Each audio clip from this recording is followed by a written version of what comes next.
Nandito na naman po tayo sa panibagong episode ng Driving with Lovely. First time in 2 years. We're back. We're back, boys. Ano po kaya mangyayari sa adventure natin? Mabubisit kayong asawa ko sa akin o makakarating kami sa paroroonan? Abangan. So far, smooth naman na nating drive. 2 minutes away pa lang tayo sa ating pinanggalingan. Ayan, mukhang relax pa yung ano natin, driver. Alam niya pa yung lugar eh. Mamaya ano na to, galit na sa akin. Try natin i-ignore yung mga questions niya, guys. Meron naman siyang GPS at tingnan natin kung ano mangyayari sa akin. Okay? Thank you for watching. Ano yan? Live ba yan? Natatawa pa rin. Natatawa pa siya dito. Ayan. Smiling pa siya. Mamaya i-update natin kung ano itsura niya. Na kami sa tunay na pagsubok sa highway. Ano to? Saan ba ako dadaan? Ayan na, nagtatanong na siya. Huwag natin siya sagutin para mainis siya. Babe, ano ba ito? Ba't gumintong haba? Hindi ko na alam kung saan lodge. Lodge? Ayan na. Saan akong lane? Sagit. Oy, di ba pwede to? Sige, mag-establish ka. Git ng ating nagpapanik na driver. Nasa gitna ba? Ginamit na niya ang isa niyang lifeline. Gagamit ka ba ng lifeline? Call a friend? 50-50? Or ask the audience? Bite ka lang, nag-concentrate ako. Nasa gitna Okay. ng daan. Looks like ayaw niyang gumamit ng lifeline, mga kaibigan. So, matibay-tibay pa ang kanyang puso dito. Ayan. Medyo nagpanic siya pero naka-recover naman siya. Ano, babe? Ayan. Ayan na. Yellow na. Yellow, red. Okay, very good job. Good job. Na-red na. Na-red na. Inabutan na po kami ng red sa gitna. Okay, very good. Yan na, nasa gitna na kami ng daan. Hindi na Gitna na ng daan. na sa akin Galit yung na. Si Anki. Sino? Si Anki 20. Oo, nagalit sa'yo, no? Hindi ka pa nga binusinahan. Mamaya pag binusinahan to, titignan natin yung reaction niya. Ayan na. Nahan ako. In-overtake ka na po ako ng isa. Para po malaman nyo, ang speed limit dito ay 80 at takbo po namin ay 30. Hoy, teka lang. Marami sasakyan, tangik. Buisit ka, kulang kaya na. Ganun ba? Sige. Sige. Update ko ulit mamaya. Yan. Pinapakitaan po na tayo ng mga moves niya.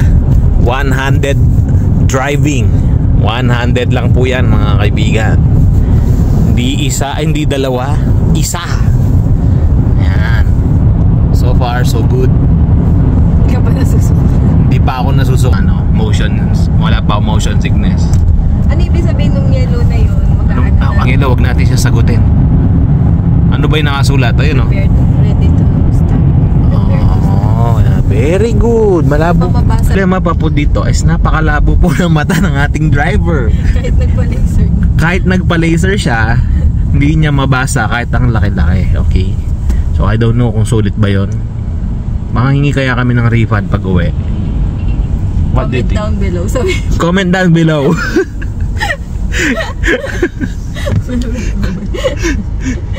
Subscribe to our channel. Sabi nga namin.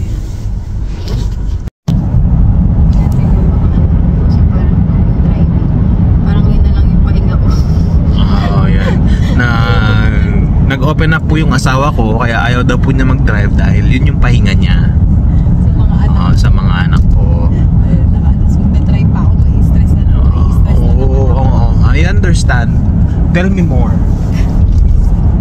Ito po yung technique na tinatawag na therapeutic technique para hindi po magalit yung yung kausap niyo. Okay, tell me more about it. No more. No, ayan po. Hindi po effective. Yan, update.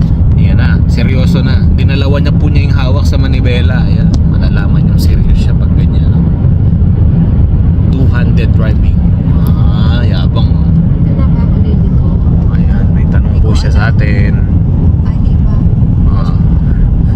Sinagot po niya yung tanong niya sa sarili niya. So, we're still good.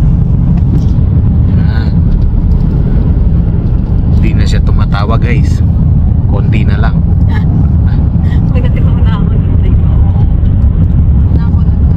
Nakakunod yung kilay niya. Nagkadugtong na yung kilay niya actually.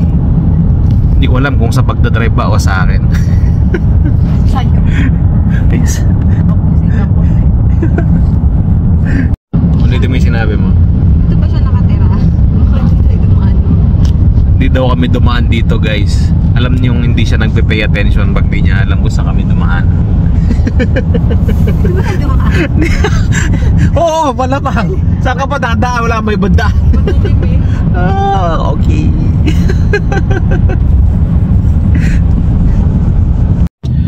Ayan, nagkaroon kami ng konting detour kasi hindi ko pinasunod yung GPS kasi pupunta kami sa perimeter at sobrang bilis doon. Lalo na kung magpapanik ang ating designated driver for the day. Hindi naman siya mukhang nagpanik.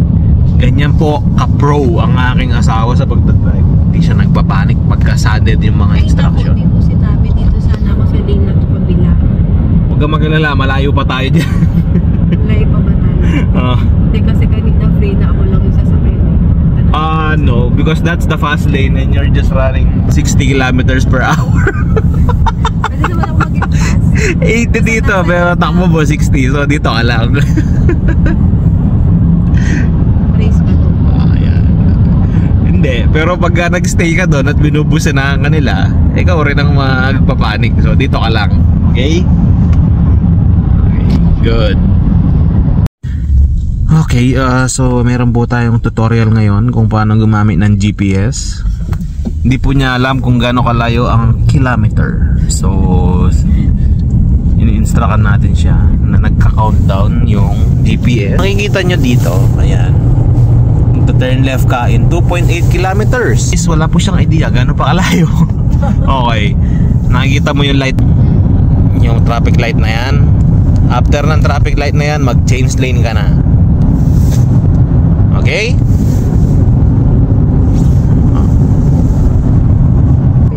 Okay, thumbs up daw.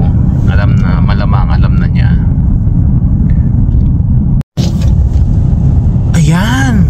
Successful change lane, mga kaibigan. Ayan, anong masasabi mo sa change lane mo? Nagmabilis na yung nasa likod ko. Sabi ko, buti na lang. Oh, nabilis. Oh, yan na. Gano'n na sila kasi umalis kami sa... Nag-party na sila. Nag-party na sila. Sabi, wala na yung 60 kilometers per hour dito. Sabi naman itong nasa likod ko, sana hindi ko na siya pinapasok. Ang bagal pala yan. Mag-signal ka na. Dahil mag-change lane ka ng isang lane. Nakikita mo yung sign na yan? Ano? Saan ako? Doon ako sa likod. Diyan. Diyan ka na lang dumaan kasi wala masyado So, sakit. ito, pangalawa. Ito, pangalawa. Babe. Yes. Step by step. Nakalagay na nga ang araw. Ayan o, magle-left turn to. Sasabihin mo lang yes. Mas marami pa yung sinabi mo step by step kaysa sa yes. Gulo, hindi ko alam kung ano. Malabo daw yung cellphone ko. Ayan. Tignan mo, doon pa ako dapat mag-aano. Pinaano mo na ako dito eh. Kaya nalilito ako. Saan mo gusto? Sa mahirap o madali? O kaya nga hindi ko nga alam talaga. Kaya nga sinabi ko na sa'yo ahead of time, 3 kilometers away pa.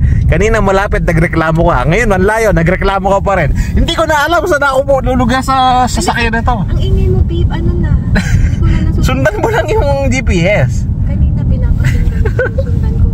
Okay guys, update lang. Nakarating na kami sa pupuntahan namin. At okay naman yung driving ni Lovely. 10 out of 10. Nag-improve talaga. Sobrang galing. Thank you for watching.